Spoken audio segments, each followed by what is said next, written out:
एफीसी पुस्तक 2 अध्याय और उसका 8-9 को देखेंगे। क्योंकि विश्वास के द्वारा अनुग्रह ही से तुम्हारा उद्धार हुआ है, और ये तुम्हारे ओर से नहीं परंतु परमेश्वर का दान है। तो यहाँ पर हम लोग देखते हैं कि जो उद्धार मिला है वो दान से मिला है, वो अनुग्रह से मिला है। क्यों अनुग्रह से मिला है? क्योंकि मेरे प्रियो, व्यवस्था को कोई पूरा नहीं कर सकता है।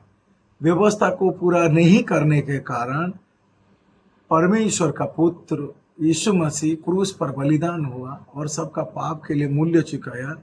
मूल्य चुकाने के बाद मारा गया, गाड़ा गया, तीसरे दिन जी उठा। तो ये जो सच्चाई है, ये सच्चाई को जब हम लोग मान लेते हैं तो तब हमें अनुग्रह प्राप्त होता है।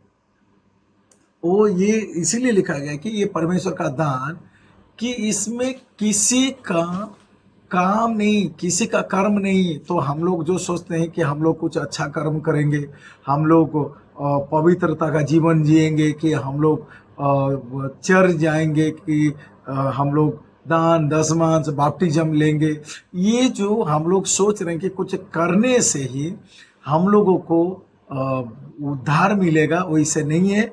लिखा गया है कि अनुग्रह से तुम्हारा उद्धार हुआ है। तो परमेश्वर ने हमारा उद्धार का काम को कर दिया है और वो फ्री में है। इसी कारण जब वो फ्री में है तो हम लोगों को उसके लिए कुछ करने की आवश्यकता नहीं है। इसलिए 9 में लिखा गया है, और ना कर्मों के कारण ऐसा ना हो कि कोई घमंड करे। ये कोई कर्मों के कारण नहीं है। इसी कारण कोई ये ना सोचे कि मैं इतना ये कर रहा हूँ, वो कर रहा हूँ, मुझे ये चीज़ मैं किया बोल के मुझे उद्धार मिला। ऐसे नहीं, ये टोटल फ्री ऑफ कॉस्ट है, ये बिना मूल्य का है। तो पर कई बार हम लोग क्या करते हैं, समझने नहीं पाते हैं। क्यों समझने नहीं पाते हैं? क्योंकि हमने वचन को ढंग से भाग नहीं किया। भाग करने का क्यों जरूरत है? क्योंकि वचन में 2 समुदाय के बारे में लिखा गया है, यहूदी और अन्य जाति के बारे में, खातना और खातना रहित के बारे में, व्यवस्था और अनुग्रह के बारे में लिखा गया है। तो 2 समुदाय के बारे में, 2 योजनाओं के बारे में इसी प्रकार से लिखा गया है। तो बात ये है कि जब तक हम लोग वचन को भाग नहीं करेंगे तो तब तक हम लोग उसकी जो क्लैरिटी से समझ नहीं पाएंगे। तो बहुत बार क्या होता है, हम लोग मत्ती, मरकुस, लूका, यूहन्ना, यहीं से हम लोग उद्धार को ढूंढते हैं, पर वहाँ पर उद्धार के बारे में नहीं है। वहाँ पर कोई उद्धार प्राप्त नहीं हो सकता, क्योंकि मत्ती, मार्कुस, लूका, यूहन्ना वो इजरायली लोगों के लिए, यहूदी लोगों के लिए लिखा गया था। पर अन्य जाति के लिए उद्धार केवल पौलुस के जरिए से आता है। तो पौलुस ही हमारे लिए प्रेरित है। इसीलिए रोमी 11 का 13 में लिखा गया है, पौलुस अन्य जाति का प्रेरित है। तो हमारे लिए जो हमारा प्रेरित इफिसी पुस्तक में कहता है, केवल विश्वास से तुम्हें उद्धार मिला है। तो 1 कोरिन्थी 15 का 1 से 4 तक हम लोग देखते हैं कि वचन के अनुसार वो हमारे पापों के कारण क्रूस पर मारा गया, गाड़ा गया, तीसरे दिन वचन के अनुसार जी उठा। तो ये बातों को हम लोग विश्वास करते हैं। तो जो विश्वास करता है उसको उद्धार मिलता है।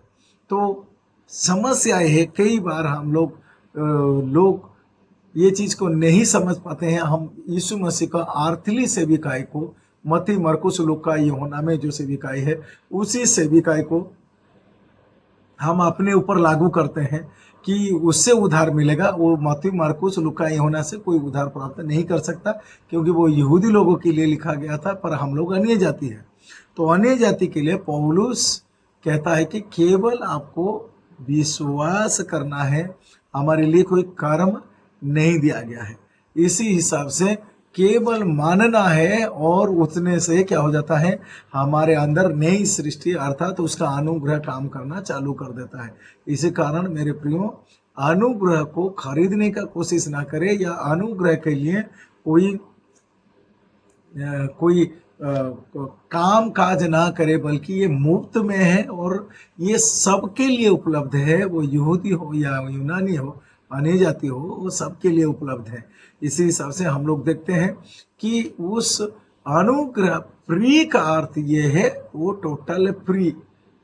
ऐसा बिल्कुल नहीं है कि मुझे पवित्र आत्मा मिला, मुझे अन्य भाषा मिला, मुझे नहीं, ये सब अलग है। बल्कि अनुग्रह जो है, जो उद्धार है, वो फ्री में है। जो पहला आदम जो था उसका अंदर का मर गया था अनाज्ञाकारिता के वजह से, पर अभी यीशु मसीह का अनुग्रह के द्वारा हमारा अंदर जो मरा हुआ आत्मा था वो जीवित हो जाता है। तो जब जीवित हो जाता है, अभी हम लोगों को ये बात को विश्वास करना है।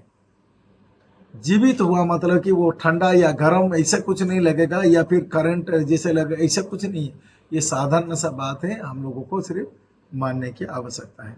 तो इसी तरह हम लोग देखते हैं कि पौलुस हमारे लिए जो स्पेशल रोमी से फिलमोन तक लिखा, ये मिस्ट्री का पुस्तक है। और मिस्ट्री अर्थात रहस्य का, भेद का पुस्तक है। और ये भेद से ही सुसमाचार आता है, अनुग्रह का सुसमाचार।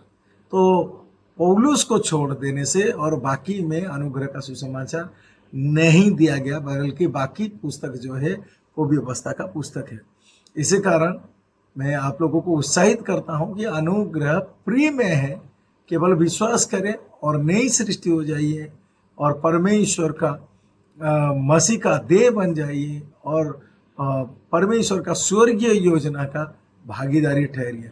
क्योंकि ये सब हर एक को जानने की आवश्यकता है।